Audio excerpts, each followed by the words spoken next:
সত্যি জানতে ইচ্ছে করছে আজকে আপনি এই ঘটনার পরে কি বলবেন? কোন অধিকারে ভারত নিজের জমিতে সে কাঁটাতার দিচ্ছে, নাকি বেড়া দেবে, না পাঁচিল তুলবে, সে নিজের জমিতে দিচ্ছে, সেখানে বাংলাদেশের বর্ডার গার্ড তারা এসে বাধা দিতে এসেছিল কেন? মানে কিসের উস্কানি এটা? পায়ে পা দিয়ে ঝগড়া করার উস্কানি? একটা যুদ্ধ করানোর জন্য একটা সুরসুরি দেওয়া? ভারত তো যুদ্ধ করতে চাইছে না, কোনোভাবে কোনো পদক্ষেপ নিচ্ছে না। এটা কি ধরনের ব্যবহার হলো? এটা কি ধরনের পদক্ষেপ? কি বলবেন আপনি এটাকে? নমস্কার, আমি গর্বিত যে আমার বাংলাদেশে জন্ম হয়েছে এবং বাংলাদেশের বর্ডার গার্ড নিয়ে আমি সম্পূর্ণভাবে গর্বিত এবং আমি এই দেশকে ভালোবাসি। এই দেশের জন্ম আমার শত জন্মের কর্মের ফলে হয়েছে। কারণ বাংলাদেশের মতো একটা শক্তিশালী জন্মগ্রহণ করা একটা ভাগ্যের ব্যাপার, ভারতের মতো একটা দুর্বল দেশে জন্মগ্রহণ করা অন্য ব্যাপার।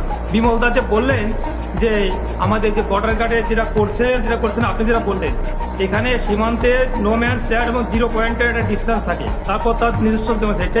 নো ম্যান্স ল্যান্ডে 0 পয়েন্টে আপনারা বেড়া দিতে পারবেন না। 2 তারিখ যখন বেড়া শুরু করেন তখন আমাদের বর্ডার গার্ডের মানে আপত্তিতে আপনারা যে বেড়া বন্ধ করছেন তখন ছিল 0 পয়েন্টে। আপনারা আজকে বেড়া শুরু করছেন, দীর্ঘতে কাজ চলছে, কিন্তু সেটা 0 পয়েন্ট থেকে আপনাদের সীমানায় করছেন।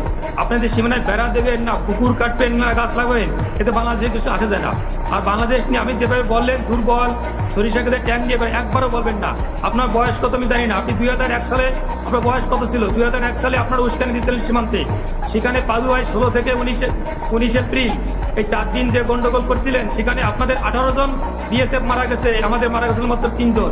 আপনাদের 2 জন বন্দী হয়েছে, আমাদের 1 জনের বন্দী হয় নাই। আপনাদের 2 জন আহত হয়েছে, আমাদের মাত্র 5 জন আহত হয়েছিল।